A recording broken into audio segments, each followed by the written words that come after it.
Hello and welcome to the Wellness Connection podcast with Fiona Kane. Today I have a guest again and her name is Alison D'Vine. Hi Alison. Hi Fiona, how are you? I'm well, thanks. How are you today? I'm going pretty good. Today's a bit of it's my admin day, so it's a bit more like relaxed and chill. So I'm having a Yes. good day so far. I'm pretty happy with it. Yes. Are you like me? It's business on top and party down the bottom because I'm literally wearing like my yoga pants right now and like a hoodie. yes. So yeah. Yeah. I'm the same. I always kind of got the yoga pants type thing on, and then the business attire up top for the podcast. And that's the good thing about podcasting and radio and that sort of thing is you can, you can be at least half relaxed. So, for those who don't know you, just give us a little bit of introduction about who you are. So, yep, as Fiona said, my name is Alison D'Vine. I am a social worker. I live in Perth, Western Australia, and I have created a men's behaviour change program. And I have my own private practice, and it's the only private practice men's behaviour change program in all of Western Australia. So, I created the program, and now we've gone into family court, we've gone into criminal court, and so we do service like quite a lot of men now, and it's just growing and going from strength to strength. That sounds great. And that's really relevant for what we're talking about today because, as per usual, I always forget to say what the topic is. But today we're actually extending the conversation. So, I've started a conversation on this podcast where I did talk about the TV drama series. Which is called Adolescence. As quite funny actually, because when I was I have a VA or a lady who was helping me do some language around podcasts, and it spattered out as being a documentary. No, Adolescence is not a documentary. It is definitely a drama. So it's good to just remember that it is a drama. But that adolescence has brought up a lot of questions around, especially children, what they're exposed to online, what they're seeing online, and how that might be affecting them, and whether or not that is affecting their behaviours, that sort of thing. So that's what we want to be talking about today. So it'll be along those lines. And I might just set it up a little bit for you because since I already have sort of talked about this on the podcast before. So with adolescence, in my opinion, great drama, great series, great acting, and just a really great conversation starter. So from that point of view, I loved it. From another point of view, I just felt like they were kind of trying to say that the incel community, which is people, which is what is short term for what they call involuntary celibates, people, young boys who watch kind of Andrew Tate type videos, they were kind of saying that they're quite a big threat at the moment in society. And I would argue that they're not a major threat. There's other things, especially in the UK, there's other things going on there. So from that point of view, it was a bit sort of like, maybe focus on the bigger issues. In saying that, it still is an issue, and what children watch and what children are exposed to, or even just young men are exposed to, and young women, but this is kind of a bit more about the young men. What they're exposed to is important and does matter. So today I think it'd be good for us to explore a little bit about what the kids are exposed to, and that kind of because you work with men, that incel community, you could maybe talk a little bit more to that. So I suppose the starting point would be because I know that you have watched this series, so maybe a little bit about what you thought about it, and especially in your work with men, how that what you've got a different perspective How it because you've got so relates. much experience there. Yeah, 100%. Thank you. That's a great question.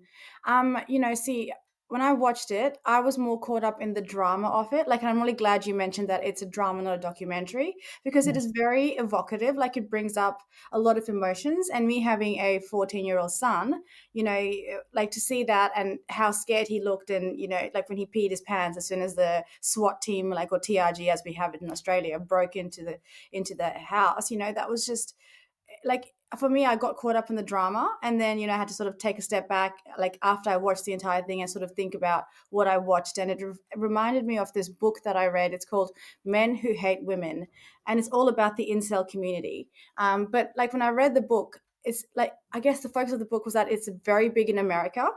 It's quite like that's why a lot of the shootings happen. They were sort of saying about that. The Joker, the guy that did the Batman Joker killing, like he Yes. was, and so I think in America it is an issue because of their gun violence. There's young men, some not all the men that use guns and have gun violence are incels, but I think that is an issue in America a lot bigger than the UK. I think it might be moving into the UK, might be moving into Australia, but it's all very underground. And at the moment, it's not the biggest issues, like you'd mentioned. But I think it is good to be aware of what are our children watching and what are they being exposed to. And it's a very timely reminder to kind of, yeah, check in with your boys and see if they're okay.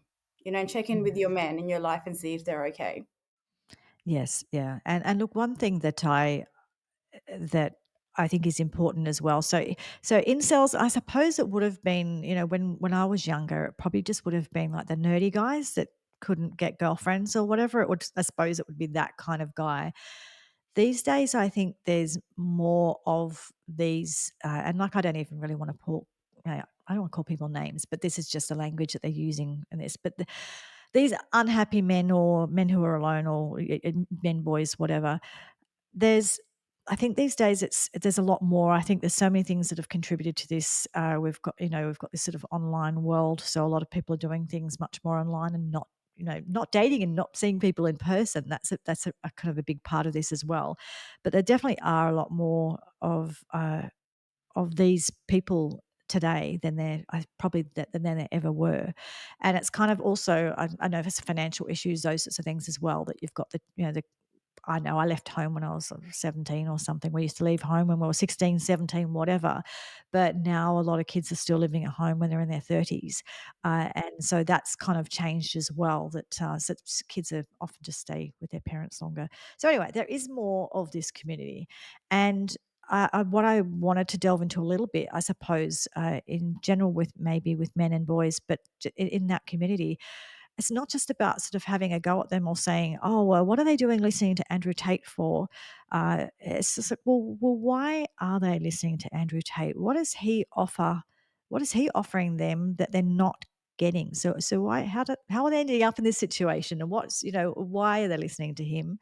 And what should yeah, I don't know. Maybe let's just start there. I'm just asking 37 questions in one. Let's just start. Why do you think they're attracted to someone like Andrew Tate? Well, I mean, if you go back to what one of the comments that you made before, which was like when you were younger, like the nerdy ones would probably be the ones that were not getting girlfriends, and maybe they would be the part of that incel community if there was one back then. But like in today's society, it's grown so much in that, like, because of financial constraints, people are living at home, so maybe they can't bring a partner back home. So then there is that, a hate around, and they like, or like hate and shame around themselves, but they'll sort of throw it onto women and be like, well, it's the woman's fault that I can't bring her home or whatever. So there's that financial constraints. There's also like someone like Andrew Tate, he diagnoses. So he gives you that, like you said before, he diagnoses into like alphas and betas, right? And so like nowadays, betas are any man that's not getting into a relationship. A beta is any man that's not financially secure. A beta is any man that's not jacked up with muscles and has a Maserati, right? And I think Andrew Tate giving you almost like an instructional guide on how you can be an alpha and not a beta. I think that's what a lot of men are drawn to. It's not, and it's more the materialistic things and the materialistic body. It's nothing to do with someone like, say, for example, we talked in the past, like Jordan Peterson, who gives you more that like psychological advice and, gives you that guidance. Whereas Andrew Tate gives you more the, you buy this and you buy a Maserati and you're an alpha. You date like 20 women and have them on your roster, you're an alpha. You go to the gym 7 days a week, you're an alpha. Those are not alphas. Those are just very insecure men that are just trying to find answers in their life.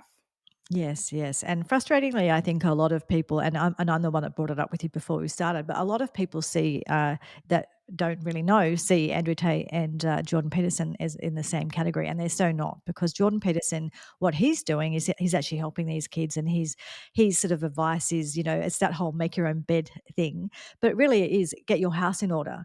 So Mm. it's like if people aren't finding you attractive, and it's not like go out and get surgery or whatever, but it's more like if you're not attracting girls, well, what are the things that you could do that could make you more attractive to girls? Well, maybe, get a job and, maybe, have a shower, make your bed, look after yourself, those sorts of things.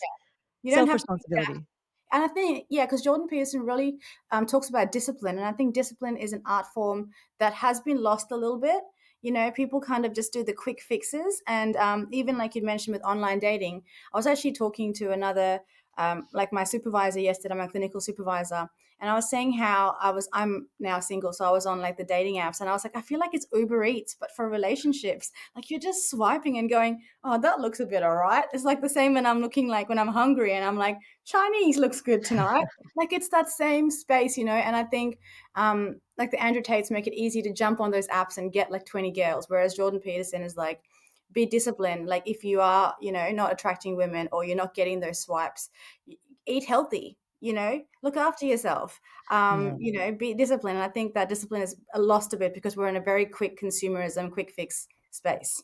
Yeah, and I think that's it too. I think the Andrew Tate thing is that it's kind of the shallow, short-term things, Mm, whereas Jordan Peterson's the lifelong, the things that you will do that will sustain you for life, and that is the thing that I think a lot of young people, maybe it's not really explained to them very well, but historically it's always been the case, unfortunately, that young women generally are attracted to. There's a couple of things. So, one, women are attracted to a certain level of success and health and those things because we are made to keep the human race going, right? So it's just kind of how it yeah, works, right? So, a man that can support you and a man that looks like he's virile and able to bear children, kind of thing. It's the same the other way around. Men are attracted to women who, bearing children, all that stuff. There's this kind of whole biological thing that we don't even think about that is already there. So that is just part of evolution and part of how we are attracted to each other. But also, though, women are kind of attracted to guys who, because we want someone who's capable and all of those things. We often are attracted to someone who's a bit rebellious or stands up or is a bit louder or flashier or whatever the thing is. But sometimes, when you're a young woman, you can see can mistake that for being powerful or competent or whatever, and it's not always competent. But so we're often attracted to what I would say is often the bad guy. Put it that way. When we're younger, or the rebellious guy used to be kind of the guy in the motorcycle gang or like whatever it is, but we were attracted to like the so-called bad guy. And then generally as we get older, we want to settle down and have children, and we realize the bad guy's not the one for that. And that is actually when these so-called incels, or the boy at school who everyone ignored because he was a bit nerdy, that is when he becomes attractive to women, right? So he's gone out, he's spent a few years getting his life in order, and we look at the deadbeat boyfriends that we've been hanging around who are all flash but nothing behind it. And then we do settle down more often than not with the one who just went out and got on with his life and set himself up as a success in his own life, and that he can't come came that boy comes into his own, and that is when he's attracted to women. So that's the other thing as well, because I think in these incel communities, I think they're being told in their communities that they're never going to find anyone and no one's ever going to want them, and I yeah. don't think that's true. It's also a timing thing. And I think, you know, you're very right. There is this term called hypergamy, which basically refers to women wanting to be attracted to like a higher level of man who has his life together, as opposed to, um, you know, the flash car or the motorbike and the bad boy with all the tattoos. You know, we've all been there, done that. I could literally be in a room and spot like the only bad boy and be like, call me. Like it's bad. But yeah, that the term hypergamy like refers to the idea that as women get older, we want to sort of date like more settled men, you know, with degrees. And so that the hypergamy is this idea. It's not just about looks; it's also about like their degrees, where they're at financially, and you know how they present in life. And that's that like where women are dating that higher level of men. And so people kind of sometimes don't understand why those certain men are getting all the swipes. And so that, you know, I guess the incel community or the Andrew Tates of the world will say, well, they're getting the swipes because, you know, they're alphas or like, but even I was reading this book by Lewis Howe. Sorry to go off track a minute, but he was talking about the different masks that men wear during their life. And there's one called the sexual mask, which basically looks at relationships as like relationships are for quitters. So it kind of encourages men to like sleep around and you know all of that kind of stuff. And I think the incel community kind of goes down that track of like the con art, like the dating con artists and the you know the quick fixes and the you know sleep around and relationships are for quitters and that kind of stuff. But realistically, in everyday life, women are aiming for the higher level men, due to also biological, because like hypergamy refers to like, yes, like psychological, like our need to sort of be safe and as we get older, but also biologically, you want the man that like genetically is smarter potentially. So your genes will be smarter, your children. And so yeah, it is an interesting space to be in. And it's actually quite a sad space because I feel like really sad when I read that book, Men Who Hate Women. It's written by a woman who's a journalist, and she sort of really like goes down like this real like boo hoo, like men are worse, blah blah blah blah, kind of, men are shit and toxic and all that kind of stuff. But to me, it's really sad because I do think part of also why the Andrew Tates are so attractive is because men don't have rites of passage anymore.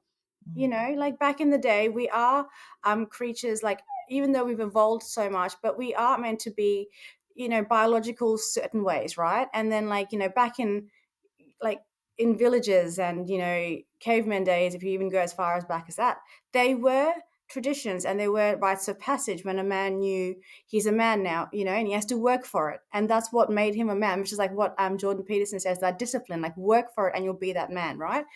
And so I think that's really sad that men don't have that now anymore. Yes, and not only that, but we're labeling a lot of male behavior as toxic, and we're labeling masculinity as being toxic. And I think that's a huge issue for me, is that, okay, name things that are toxic when they are fine.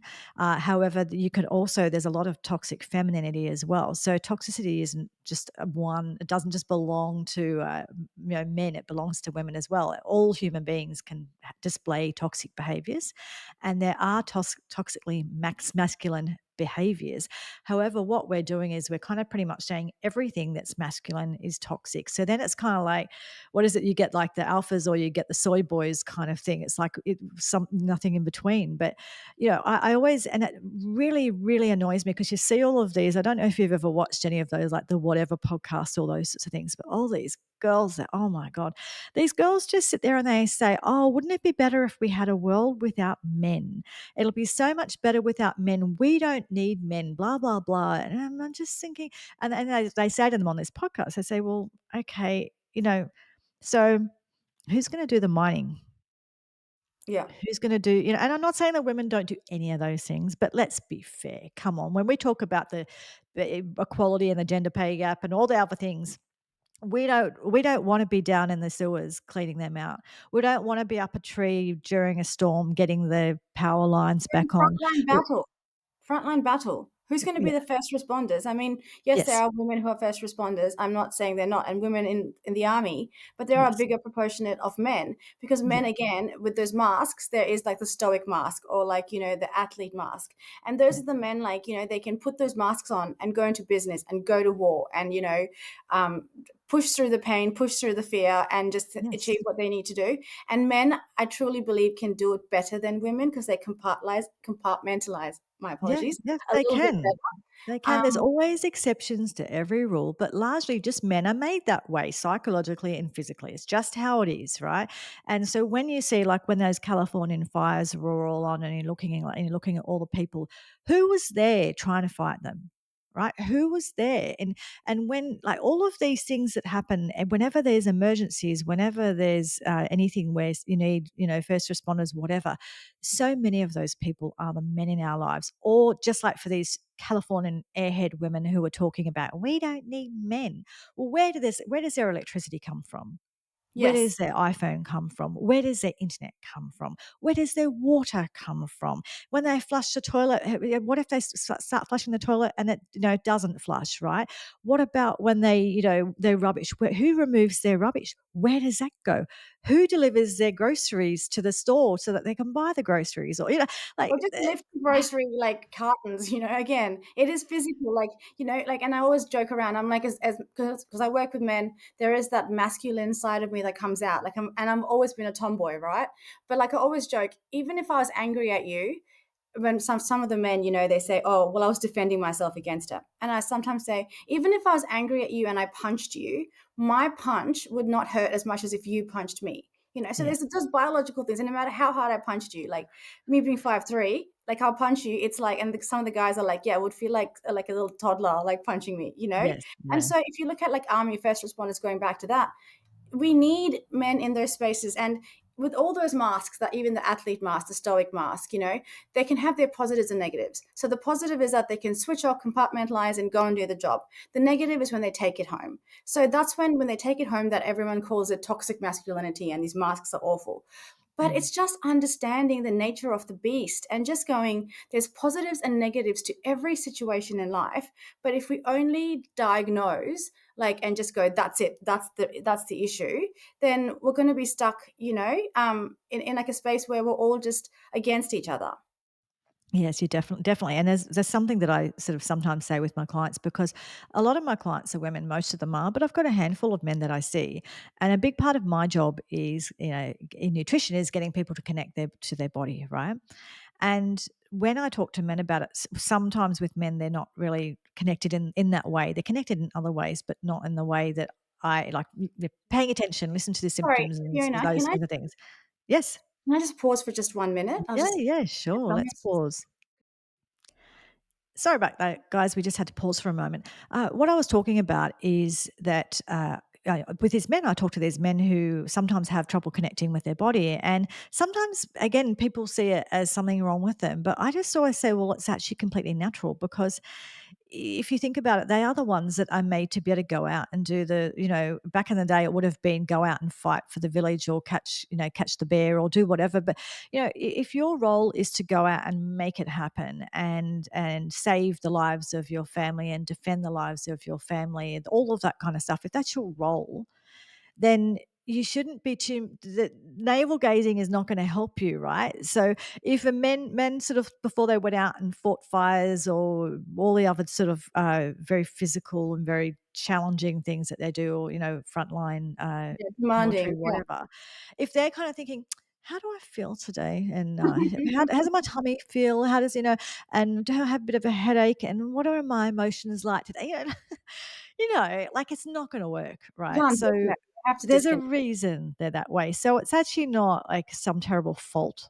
It's just natural, and then in fact, it's actually, I think for most human beings, it's I'm always of that balancing, because I think it is actually really, really healthy to be able to identify and deal with emotions, but it's also really, really healthy to know how to get on with life, and then sometimes not just be in your emotions, because being in your emotions 24/7 is also not helpful. It's The balance is there. But yeah, what I'm trying to say is, I suppose it's a natural thing for men for a very good reason.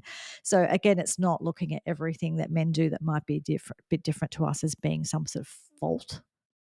And I think we all human beings, we have that masculine and feminine aspects to us, right? Like for example, when I'm at work, I step into this masculine space where like I'm one of the boys, and being a tomboy, I can relate to them quite well. We crack jokes, we do therapy, and I can relate to them a lot easier, right? Because I step into my masculine. But then when I get home to my children, I fall back into my feminine.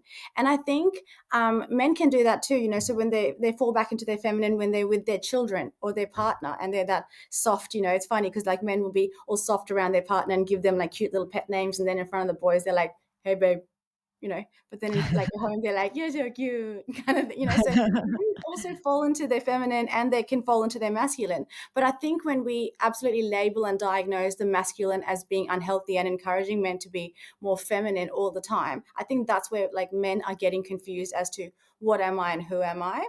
And so that's where a lot of the times when they're not able to connect to their body and emotions, they don't understand. And that may be that's biological, that they will have trouble sometimes connecting to their emotions and their body. But when you're sort of labeling that as like for example in my work, like as a perpetrator, like they're a perpetrator because they can't feel emotions, they're a perpetrator because they don't feel empathy. But again, like similar to the book when I was reading, I have so much compassion for that, because they're not, and I absolutely hate the word perpetrator, and I hate the word like bad and evil. And I once saw a training around domestic violence, and the name of the training was called Bad to the Bone. And I was like, oh, that just kind of gave me a bit of a feeling, because I think, no, they're not bad to the bone. They're not. They just don't maybe understand some of the coping skills, or they don't understand their role. And so when I talk to them, I don't use the words bad, evil, dangerous, I use the word safe and unsafe, because if you sort of learn in your life to balance out, like, there's times when, like, I might be unsafe, but it doesn't make me a bad person. All I need to do is work back to my values, go back to my core, and be, safe, and use that terminology. So I use the terminology safe and unsafe because that, I feel, takes away some of that stigma and shame Yeah. around men not being able to express themselves. Yes, I look, and I understand in the way that you're explaining it, I understand that. Look, I still like, I personally do think there is such thing as evil. I've lived for long enough to see what it looks like. So Oh, I do believe that there is that, and there are, and I do think there are some people who are very bad people, I personally believe there are some people who can't be, who can't be, that won't change. They're going to stay that way. So that's my personal belief. But in saying that, I also understand what you're saying, as in, I feel like if you just go into a whole group of people and just say, like, everyone who commits a certain crime or does a certain thing, they're all evil and bad and like bad to the bone kind of thing. yeah, Obviously, that's not true, and there's a lot of reasons why people will commit these crimes or why they might be violent and that sort of stuff. So I think that yes, you don't just label everyone as evil. You go in there and you work on what's going on behind the scenes. But I do certainly believe there are a percentage of people, women included, actually, who are evil. That's oh, just my personal thing. But no, I no, understand what you're saying interesting. about the language and what your distinction is, though. Yeah. And but Fiona, you're right. There are people that are, I guess, bad to the bone in a way. And it's called the dark triad. And like when so there's research done and they call it the dark triad because the dark triad composes of Machiavellism, who the people just want to see the world burn down for no reason. You've got Mm, your narcissists that fall into that category. So like actually clinical diagnosed narcissists. And then you have your psychopathy, which is like your sociopaths and your psychopaths, right? So that's 15% of the population of both men and women that fall into that category. So, yes. and in my 10 years, though, I have to say, I've only met three men that I would literally diagnose as like sociopaths and narcissists. 3 out of 10 years, So there is a percentage of it, but it's not as big as we think. And I think, again, with some of these podcasts that people like, again, diagnose, and I'm a massive like fan of not diagnosing because the word narcissist gets thrown around so easily. Oh, my ex was a narcissist. He was a narcissist. And or like she was a narcissist or whatever. Like I actually banned that word in my practice. Like all the guys know that. They're like, Alison won't let us say it, we'll get in trouble. Because I Mm, literally, when they've used it in the past, I pulled out my DSM-5 and I go, oh, if you think so, let's go through the category and see which ones they tick. And they're like, no, don't do that. And I'm like, no, you want to use that word? Let's use it. But let's do it diagnostically. And they'll be like, no, no, no. And then I'll be like, so here's the difference. People can have narcissistic behaviors. Doesn't make them a narcissist. It just makes them a bit of an asshole. They're just buttholes. They're garbage humans sometimes, but they're not narcissists, come on. So mm, yeah, I do bet. I'm like, you can call her an asshole. You can call her like a human garbage person if that's how you feel. Use your yes. words, feel those emotions and heal. Like, when I work with the men. But narcissists, I'm like, no, until you met a true narcissist, you will not know a narcissist. Until you met a true sociopath, you will not know what that's like, And I've looked into those Yes. faces. Like I once worked with a man who killed his partner. Like when we started trying to talk about the crime, he had no remorse. He had no remorse for her family because she had daughters. He had no remorse for it. And he actually got quite annoyed. He was like, I don't want to talk about it. Like, I don't care. Like, I literally don't care. And then he dropped Mm, out of counseling because he just did not care that he killed someone. And, the yes. way it wasn't even like I don't know, like it wasn't even something like big. It was just like he Yeah. didn't agree with her. And that was evil. Like, I've seen evil, but like, Yes, I that also is know, evil. That's why I wanted to clarify, because some people, I know myself, I'm the same. There's certain things that you'll hear on a podcast, you'll be like, "What? What?" So it's good to clarify. There is evil, and that is absolutely an example of evil where people's lives and what you do to them means absolutely nothing to you. So there is that subset of people, but that's not who we're here to yeah. focus on today. So we're here to focus on, regular people who are doing their best, who maybe are getting it wrong, or they haven't had the rites of passage, or they haven't had the right support. So if we sort of go back into sort of looking at, young men, and like we've talked about, they often being, toxic masculinity and all that kind of stuff. What are some of the things that you feel that we can do in our society to support these men and these young men, or even boys, and to make it, uh, better for them, and to so that they don't feel like they need to be listening to Andrew Tate? What are the things in our society that we could be offering? I think, if I look at it from two lenses, there's your clinical lens, the work I do, and I look at it as a parent because I've got three boys. So, like, I'm a boy mom. And so, from like a clinical perspective, I think working with adolescent boys or men, it's all about normalizing masculinity and removing the stigma and shame from it, right?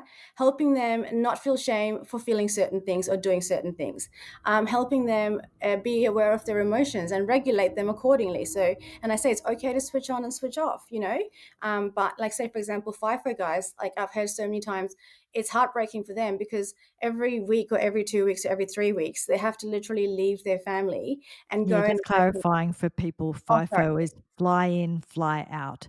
So there's a lot of Mining. those people in, especially in Western Australia, because there's a lot of mining community there.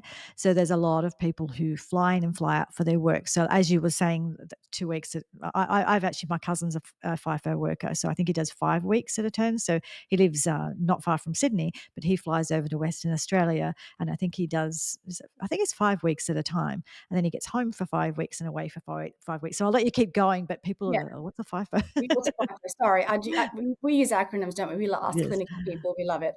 But, yeah, no, so FIFO guys talk about this idea of leaving their family and they have to switch off. Like, what they some of them even do is they don't even step into their work gear until they get to their work. So, like, some men will wear their work gear from the time they leave their house onto the plane, and then they'll just kind of jump into work.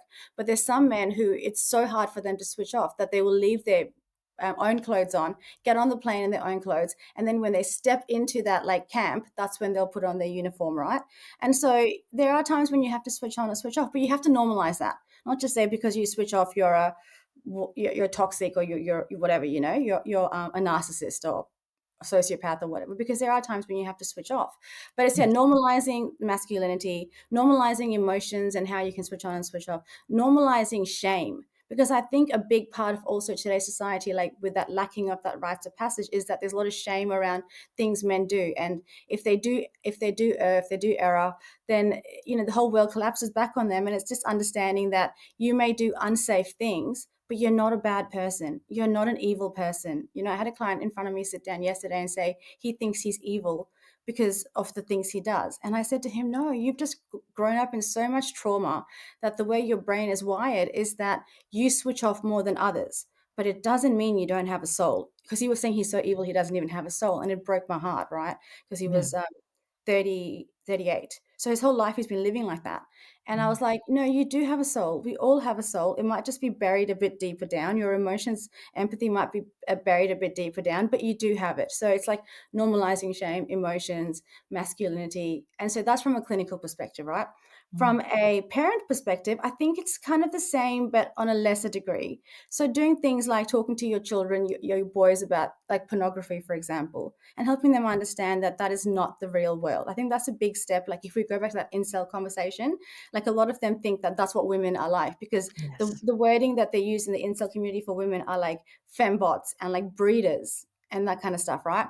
So Mm. like it's like, yeah, talking to your young boys that pornography is not the real world. And pornography is not that, like that's not how men and women should be. Mm. Talking to your boys about nutrition, looking after themselves, especially when they hit puberty. Like my oldest, he hit puberty and he has hormonal acne. And so it's like supporting him through that, because he went from being this cute little blue-eyed, like the first son born in like the entire family. So everyone was like, "Oh my God, you're so cute," to now he's like, "I'm so ugly," So I have to keep like, talking to him about it and normalizing that this is like hormonal acne and you will pass and this will pass. But if I wasn't, for example, I could easily see him stepping into that incel community space, because, he does feel like he's left out. He does feel like he's hated or not popular at times. So then, having those conversations with him to normalize his space, and it's normal to feel like that. It's okay that you feel that, but turn that pain into lessons. So talk Yes. to your boys more. I think just talk to your boys more and just, Yeah. yeah. And I think too, what you were just saying there too, I think we need to, and look, this is we won't go deep into this, and I have talked about this on the podcast before, and this is without notice for you, so it's up to you how much you want to delve into this. But I've got a big issue around basically transing the kids, and I think that we need to normalize puberty. And I think that we're not normalizing puberty. So as these kids are going through puberty and they're thinking that, oh, it must mean I'm in the wrong body, or there's something wrong with me, or whatever it is. And the truth is that puberty is really hard. And when we're in puberty, we really don't feel connected to our body. We really don't enjoy being our body. It feels wrong, and for so many reasons. So that, you get you get the acne, or you look weird because we tend to look weird when we're in that space between, might be a cute child, but adolescence and puberty doesn't always look so cute, but then there's another side of it.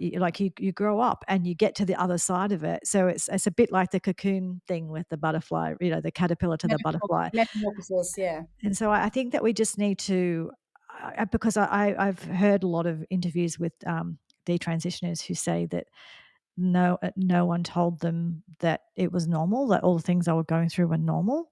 And so I think that and we either don't talk about things, or we do, but we over pathologize them and turn them into like a diagnosis, Yeah, when a lot of things are just normal. Puberty is hard, and for girls it's hard. Like I've talked about this on this before, but for girls, puberty, I just know for my experience is when suddenly you start sort of getting curves, whatever, and then suddenly boys and men start looking at you differently, and some of them in quite an uncomfortable and maybe even a kind of almost a dangerous, or kind of really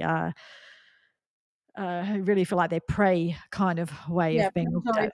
behaviors, yeah, Yeah, it's very frightening and it's really awful, actually, and it's really challenging. So, everyone that has challenges around puberty and what that feels like and what that is like, and it is really normal. So I think that normalizing it and just reassuring, yep, whether it's young men and young women, that a lot of these things are really, really normal, but they sort themselves out on the other side. You'll be fine, kind of thing, because most of the time you are.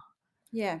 I hit puberty when I was 12, so, like, I got my period, I think, when I was 11, 12, and then as soon as, like, I got my period and hit puberty, my curves just went, like, from being flat chest, like, bang, like, boobs, like, bang, butt, Mm. and so I hated sport because, like, I went from being able to run and play soccer with the boys to now, like, this boing, boing, boing, and I was like, I used to literally write fake notes and from, like, my mom and be like, "Please excuse Alison from sport today," because, or, like, I would double bra it sometimes. Like, I'd double bra it and also put a sports top, like a sports bra, and then my t-shirt. And that was, a big part of me growing up was, like, getting used to my body because, like, my boobs grew before I grew, Mm. And so I would get boys staring at it. And the dynamics did change to the point where I remember, like, being a tomboy usually, like, when I did hit puberty, I kind of, like, buried deeper into it in, like, my late teens and my 20s, where I was, like, the tomboy to the max. So I'd wear, like, my friends, when we'd go out, they'd go clubbing in dresses.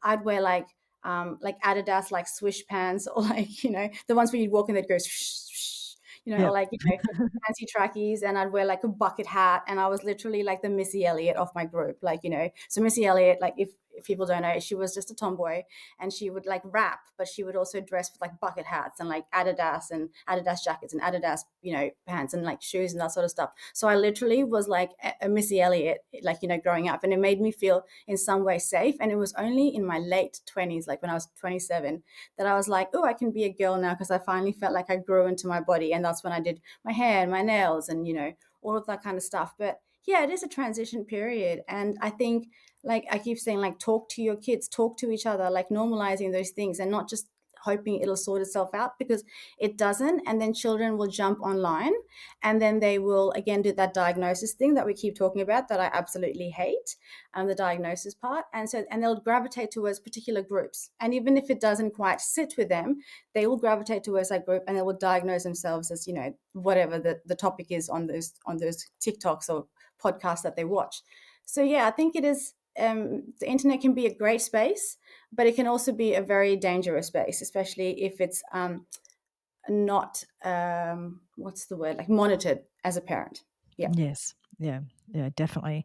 And we have to, I think that the old-fashioned having dinner with your family around the table thing in the evening, might seem old-fashioned, but it has it works really well. It works for a reason, because we really do need to be having discussions with our kids. And I think that, my experience, look, I don't have children, so sometimes I feel like I'm coming across as really judgmental, and that's not the intention. But just saying my observations is when I was a child and we went to visit people or they visited our house, whatever, we had to be really polite and we had to learn to we sit and talk to them, and we'd go and sit with them at the dinner table, and then we might at some point be dismissed and allowed to go and run off and play, but we were expected to engage with visitors and engage with adults around us.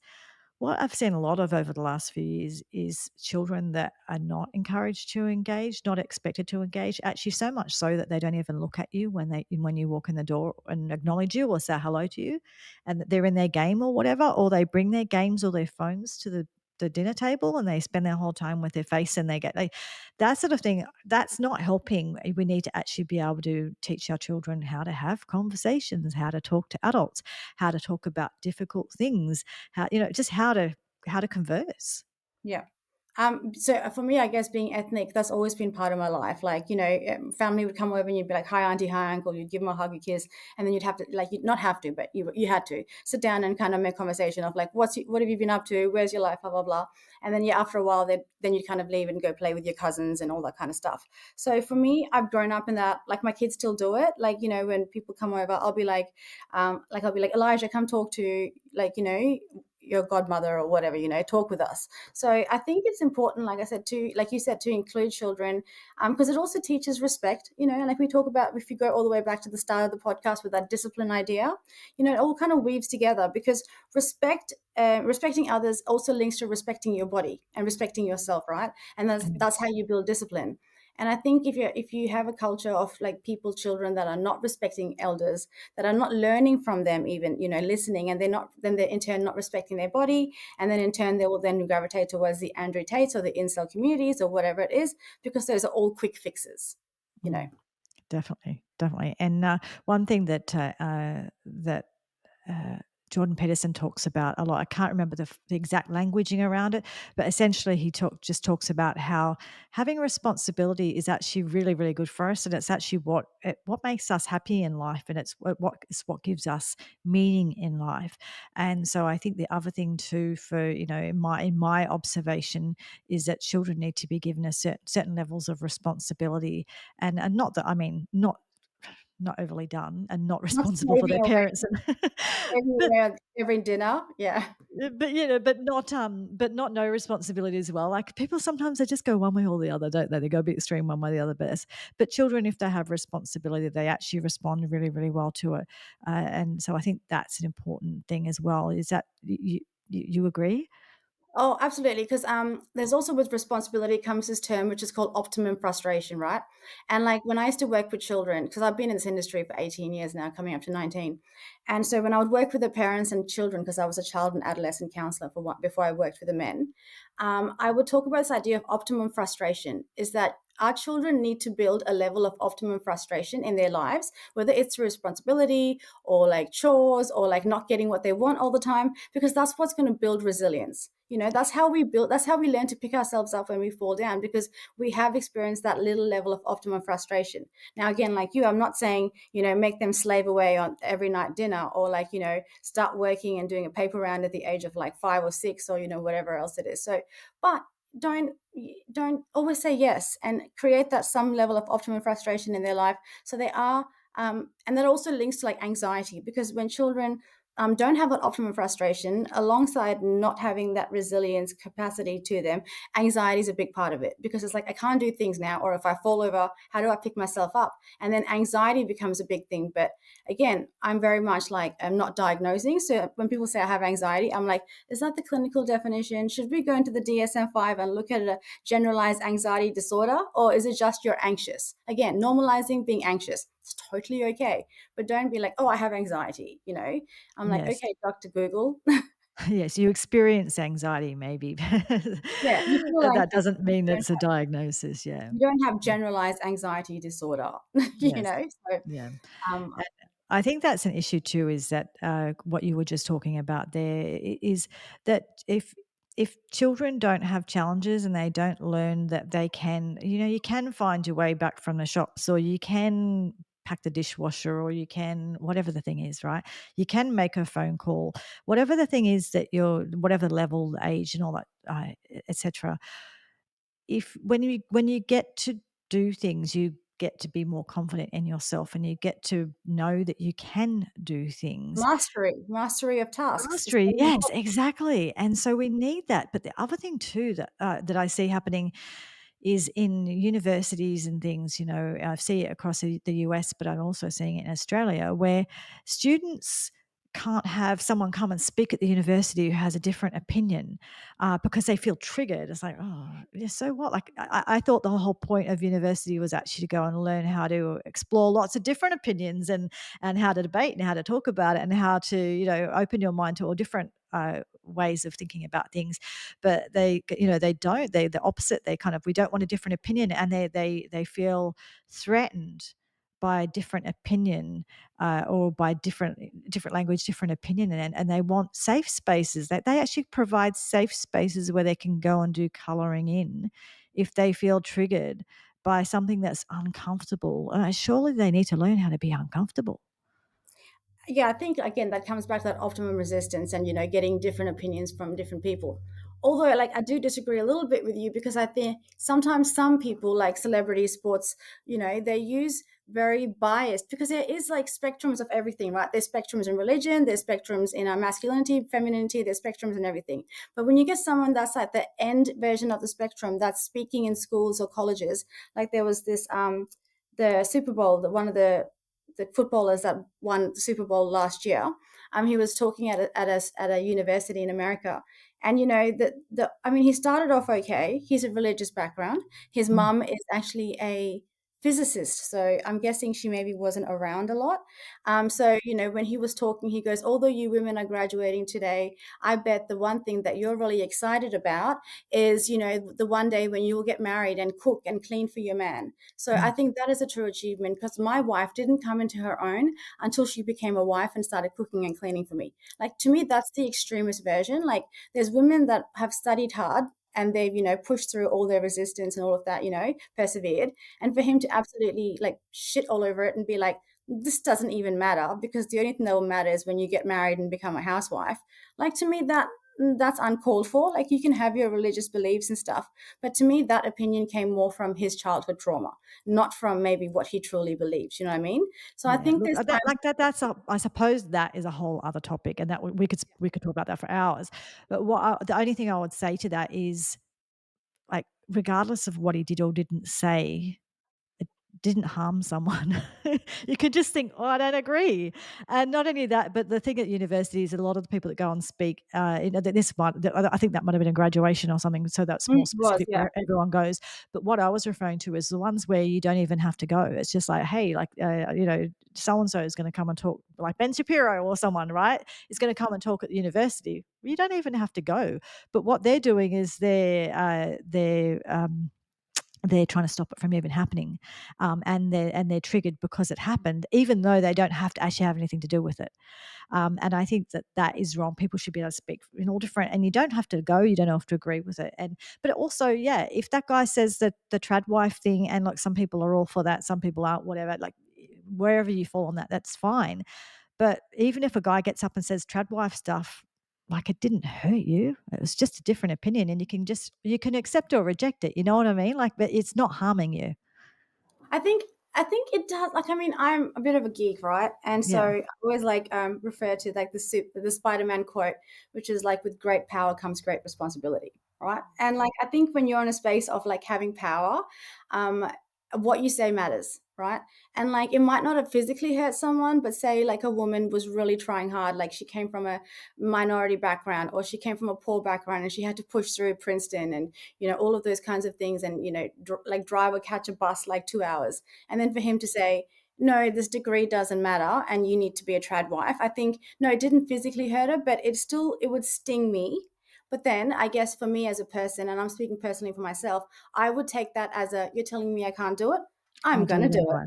And Yeah. so it kind of it can, but then that goes back to, I guess, again, what I was talking about before, that idea of having resilience. So yes, Mm. it did hurt people in there. I can guarantee it hurt them emotionally, but it's how they pick themselves back up.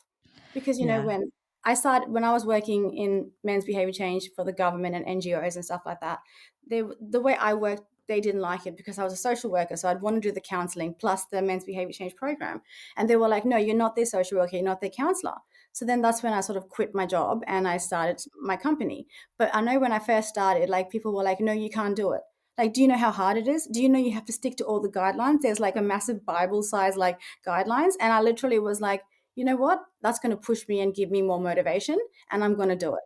And within like a month of like quitting my job, I'd literally created the whole program and I started practicing by the second month, you know? So, yes, I think that idea of resilience, optimum frustration, responsibilities, discipline, all of those things kind of come together, right? Like, so I think those are important, but I also do Um, think what you say matters as well. So, Yeah, yeah, what you say matters, but at the same time, I just think you've got to teach people to be tougher. And I think that you can just say, "Hey, look, this guy said something, I disagree with it, and I'm going to prove him wrong," right? And the thing is, but you can survive it, right? You've got a totally. different opinion, but you will survive, you know. And Yeah. I think that I know I'm a Gen Xer, and I'm just of a generation where it's like, oh man, I just don't believe in banning everything and calling everything hate speech, because the problem is once you go down that rabbit hole, then who decides what is hate? Right? Because hate, like you could hate something because you're religious and I say something and that offends you, right? Or I could hate something if I wasn't religious and you said something that I felt, like it goes on forever. And it's the same thing. I shall give you another example. Is at the moment I see like the companies sort of doing an opt out thing from for Mother's Day marketing, right? Because people might get upset. And now, look, I personally now I hate Mother's Day. My mum's passed. I don't have kids. So to me, I don't like it at all. It's not a fun time for me anymore. But that's a me problem. And I don't think everyone in the whole world has to not celebrate Mother's Day. So I feel better.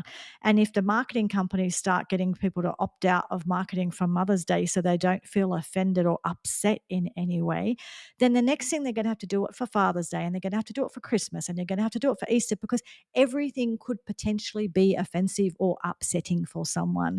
And the truth is, in life, sometimes we just have to know that we're going to have emotions and we're going to have experiences and people are going to talk about Mother's Day, and I'll probably feel sad on Mother's Day about my mum because people are talking about it. But should the whole world change their behavior so that I don't have an emotion, or is that just a me problem? And I actually think that's just a me problem.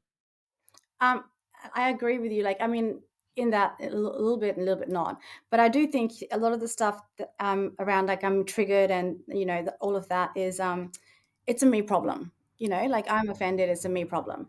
But I Yes. think, but certain things again, like I go back to is when you have great power or you have a position of power, when you do say certain things, it does turn into hate speech because it is excluding people. It is, creating, barriers when there shouldn't be barriers, right? So that is hate speech, is when it hurts people, it creates barriers, it creates division. But I don't think we understand, again, the definition of hate speech because, again, Yeah. online and podcasts and all of that, but hate speech does exist out there. It's just not everything. And, Yeah. like for me personally, I don't like Mother's Day, even though I'm a mum and I have a mum. But the reason I hate it is because I remember for my son, my oldest, I took Mother's Day in kindy there. Oh, it was pre-primary. All the mums went in and the kids pampered the mums, like painting their nails and giving them little cupcakes and showing them around the classroom and stuff like that. And there was this one girl who didn't have a mum because her mum passed away, because my kids go to a private Catholic school. So literally every kid in there has like both parents and all the parents were married, right? All that kind of crap. So this one girl just didn't have a mum. And so it just broke my heart. So I think, yeah, I don't know. Like, I personally don't like Mother's Day for that reason, but it's, again, it's a me thing. And so if my kids do give me like, what they've made, I'm not going to be like, ugh, whatever. Like, I'll be like, thank you, babies, and I'll hug them and kiss them and all that kind of stuff. But yeah, just because I don't like Mother's Day, I don't know. I don't know if that should be totally banned.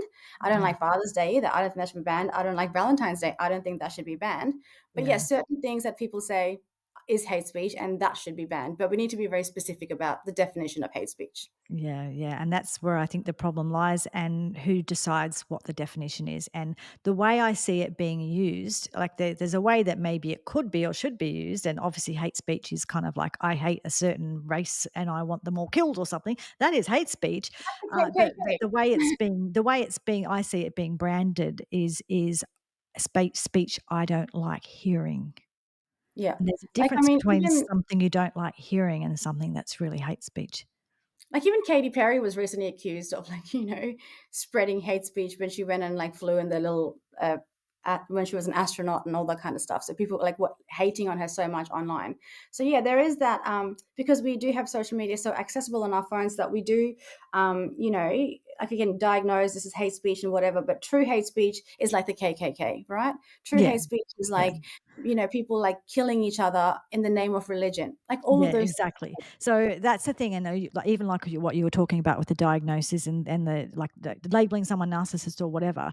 The problem is, I think that what we're doing is we're actually, if like you don't, if everyone's a narcissist, then no one is. Then the definition doesn't mean anything.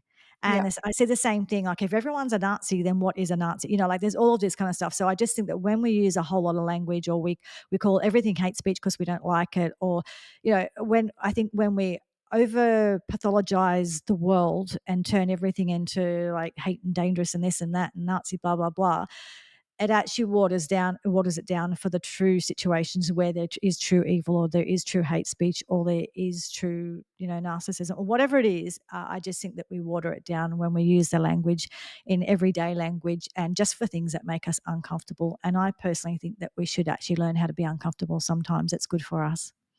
As a counselor, we're taught to lean into your discomfort. Lean Yes. into it because that's how you grow. That's how you learn. That's how you Yes. learn to tolerate people. Like, I mean, people sit in front of me and with all different kinds of opinions, right? And if Yes. like I didn't like someone, I'm not going to be like, get out of my room. I mean, Yeah. I've had to say that once to one guy that was quite like aggressive and all of that kind of stuff, but aside from that, again, so yeah, like you learn to lean into your discomfort. That was one of my Yeah. biggest lessons in life when I was in my 20s and training to be a counselor.